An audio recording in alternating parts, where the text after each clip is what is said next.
বিপদ আসতে সময় লাগে না, হঠাৎ করে অসুস্থ হয়ে গেলাম। এমন অবস্থা, আমি শোয়ার থেকে আর উঠতে পারতেছি না। কে জানে বলে আমার বিপদ আজকে এভাবে আসবে।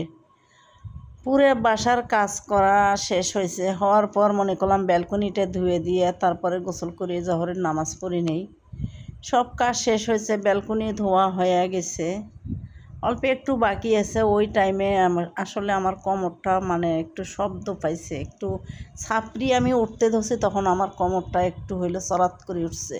এই চড়াত করে ওঠার শব্দতে কিন্তু আমি নিচে আছি না উপর আছি আসলে আমি নিজেও জানি না। এমন আমার পরিস্থিতি হয়েছে বলার মতন না। আপনার ভাইয়া অফিসে আছে, মোবাইল আছে আমার বেডরুমে, আমি আছি বাইরের ব্যালকনিতে। আসলে এই জায়গাটা আমি কীভাবে যে গেছি আমি নিজেও জানি না। হাঙ্গুর পাড়ি যায় আমার বেডরুম থেকে মোবাইলটা নিয়ে আপনার ভাইয়ের কাছে ফোন দিলাম। এখনও বর্তমান আমি শোয়ার থেকে উঠতে পারতেছি না, আমি অনেক সিরিয়াস আছি।